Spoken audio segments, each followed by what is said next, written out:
تنبيت زكرياس معرف شوعت كونه خاب رابعيت عام في نقص داريوس رابعيت معلتنا بتاكسلو تبهال تسعيت ورحي قال እግዚአብሔርና بزكرياس መጽ ቤቴል ካን ሻጽሬን ገረምን መለክን ምሰቦ ማብቅን እግዚአብሔር ክምህለሉ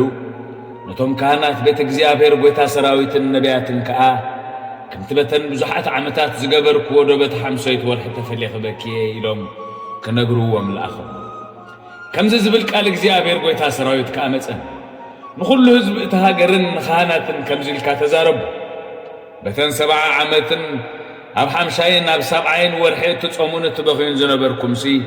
بحق دون عايخم تصومكم لي مستبلعن مستساتين كنرئسهم ديكونن اتبلعن التساتين يروساليم تناب زري ازنبرا ختماتاتن سب سيف وردنن هدئن كلوا دبوبن غلغولن دما سب سفيرون كلوا እግዚአብሔር ቢድቶም ቀዳሞት ነቢያት ገይሩ ዘአወጆ ቃልሲ እዚ ደይኮነን ከምዚ ዝብል ቃል እግዚአብሔር ካ ዘካርያስ መጾ እግዚአብሔር ጎይታ ሰራዊት ከምዚ ይብላል حقኛ ፍርድ ፍረዱ ንሓድሕድኩም ድማ ሰናይን ምሕረትን ግበሩ ንበበለትን ዘኽታማትን ስደተኛታትን ድኻታትን ኣይትግፍዑ ካባኻትኩምን ሓደ እኳ ብልቡን ሓውእከያ ይሕሰበሉ ንሳቶም ግና ምስ መዓበዩ እምቢተኛን እንግዳ ዓመለሱ ከይሰምዑን ኣእዛኖም ኣጽመሙ ነቲ እግዚአብሔር ጎይታ ሰራዊት ብመንፈሱን ብኢድቶም ቀዳሞት ነቢያትን ገይሩ ሰደዶ ሕግን ቃላትን ከይሰምዑ ልቦም ከም ኣልማዝ ገበሩ ስለዚ ካብ እግዚአብሔር ጎይታ ሰራዊት ዓበይ ቁጣዕ ኾነ ኮነ ድማ ከምቲ ንሱ ዝጸውዐ ንሳቶም ከኣዘይ ሰምዑ ከምኡን ንሳቶም ጸውዑ ኣነ ኣይሰማዕኩን ይብል እግዚአብሔር ጎይታ ሰራዊት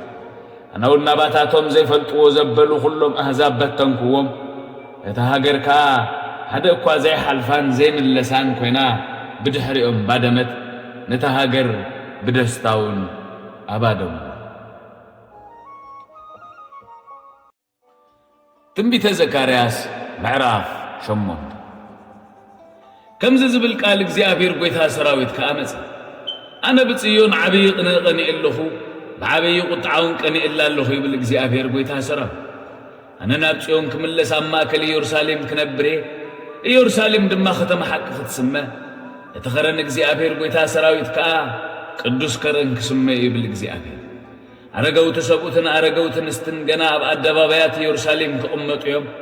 ዕድሜዮም ስለዝነው ሐኻ ነፍስ ወከፎም መምርኩሱ ኢዱ ኸዝ አደባባያት ተኸተማ ድማ በተማብተን አደባባያት ዝስሑ አወዳትን አዋለድን ከመልአይ ይብል እግዚአብሔር ጎይታ ሰራዊት እግዚአብሔር ጎይታ ሰራዊት ከምዚ ይብላል በተማዓልታት ያተን ለዓይንት ተረፈ ህዝብ ዘደንቅ እንተኾነስ ለዓይንት ሄዶ ዘደንቅ ከኸውን ይብል እግዚአብሔር ጎይታ ሰራዊት نو خاب هاجر مبراقن كاب هاجر معرابن حزبي كدحنومي كم صوم يمما كل يرساليم كنبريهم نساتهم حزبي كخونونيهم انا خا بحقن بصدقن املاخهم كخوني بالእግዚአብሔር ጎይታ ሰራው አቱም በዘን ማልታት ዚያተን ቶም ቤት መቅደስን እንተ ከተነሲ መሰረት ቤት እግዚአብሔር ጎይታ ሰራዊት ተሰረተትላ ማልታብ አዝነበሩ ነቢያት ተዛረቡ ኻባፎም ዘን ቃላት ዜነ ተሰምዑ ዘለኹም እዳውኩም አጽኑዑ ይብል እግዚአብሔር ጎይታ ሰራው ቅድም ዘን ማልታት ዚያተን ወዕለት ሰብን ወዕለት እንስሳን አይነበረን ንኹሉ ሰባብ ንሓድሕዱ ፈነየ እሞ بسر سلامة زوج سنزاتون سلام أي نبرن زر سلام كخونيو وين فريا ختب يا مدروم بغلا ختب سماء الدماء قلهم كهبو نتوم زترف حزبي زخلو خرستيوم ينبر هجسنتهم ترف حزبي كم تبتن قداموت معلتات زغبركو اي كخونو من يبل እግዚአብሔር ጎይታ ሰራው ከውን دما ياتم بيت يهودا بيت اسرائيلن كم تام اكل احزاب مرغم زخونكم كمودون حدحدكم اي برختكم كتكونوا يخم اي تفرحوا هداوكم اسمع እግዚአብሔር ጎይታ ሰራዊት كم زيبلال كم تابوتاتكم ساقطعن خفوك قبركم زحسبكم زي تتعاس كله كمون بزن معلتات زياتن يروساليم بيت يهودا سناي كقبرلن كم بحدش حاسب له هاي تفرحوا بالእግዚአብሔር ጎይታ ሰራዊት እትخت قبرو زغباكم نغرسي ازيو نفس وكفكم نبصايو حق تزاربو ابدغيتاتكم فردن حقن سلامن فردو كبخاتكم حدكوا بلبون حوؤكو يا يحسبلو محل حسوت هاي تفتو نزخلو يصلوا بالእግዚአብሔር كم زبل قال እግዚአብሔር ጎይታ ሰራዊት ካመፀን እትጾምና ራይ ወርሕን እትጾምና 50 ወርሕን እትጾምና 70 ወርሕን እትጾምና 10 ወርሕን ሲ ንቤት ይሁዳ ሓጎስን ደስታን ባህዘብልን በዓላትን መብጽዓትን ክኾኖም እዩ እምበኣርሲ ሓቅን ሰላምን ኣፍቅሩ ይብል እግዚአብሔር ጎይታ ሰራዊት እግዚአብሔር ጎይታ ሰራዊት ከምዚ ይብላል ህዝብታትን ኣብ ብዙሕ ከተማታትን ዝነብሩ ገና ክመጽዮም ኣብታን ሓንቲ ዝነብሩ ናብታ ካልእ ክኸዱ እዮም እሞ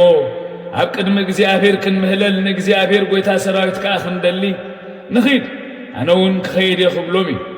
ብዙሓት ህዝብታት ሓያላት ህዝብታትን እግዚአብሔር ጎይታ ሰራዊት ኣብ ኢየሩሳሌም ክደልይዎ ኣብ ቅድሚ እግዚአብሔር ከዓ ክምህለሉ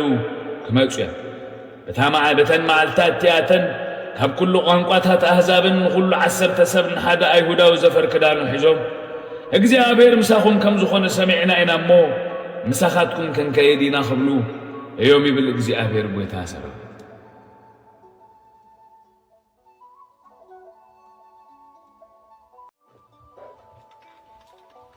ትንቢተ ዘካርያስ ምዕራፍ 9